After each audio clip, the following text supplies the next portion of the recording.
খড়গপুর শহরে আজকে সকালে যে ঘটনা, অর্থাৎ দেবী কোলে শর্মা বলে একজন ভদ্রমহিলা, একজন সত্তরোর্ধ বৃদ্ধ, ওনার সম্ভবত ভীম বলে ওনার সবাই চেনেন ওনাকে।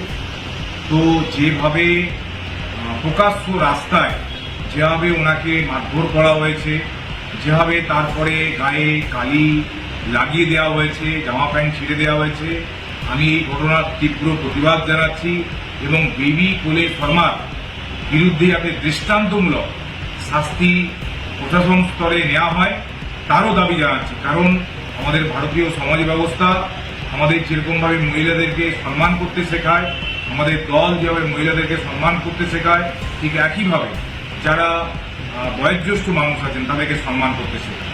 তো সেই জায়গায় দাঁড়িয়ে দেবী কোলে শর্মা বলে যে মহিলা এই কর্মকাণ্ডের সঙ্গে যুক্ত হয়েছেন, ইতিমধ্যেই গত 1 বছরে বা গত 1.5 বছরে ওনার বিরুদ্ধে বেশ কিছু এই ধরনের অভিযোগ আমাদের কানে এসেছে।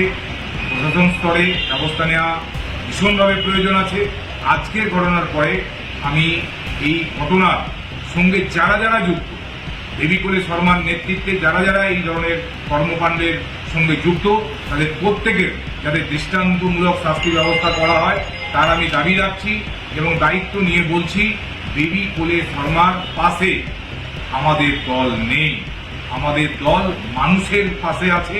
কারণ আমাদের নেতা অভিষেক বন্দ্যোপাধ্যায়, আমাদের নেত্রী একটা কথা বারবার বলেন, গণতন্ত্রে মানুষই শেষ কথা। তাই মানুষের পাশে থেকে কাজ করতে হবে। তাই আমরা মানুষের পাশে থাকার কথা বলছি বলেই আমরা ভীমবাবু কোন দল করে আমার দেখার দরকার নেই। আমরা এই ঘটনার তীব্র প্রতিবাদ জানাচ্ছি এবং যারা যারা এই কর্মকাণ্ডের সঙ্গে যুক্ত তাদের দৃষ্টান্তমূলক শাস্তির দাবি করছি।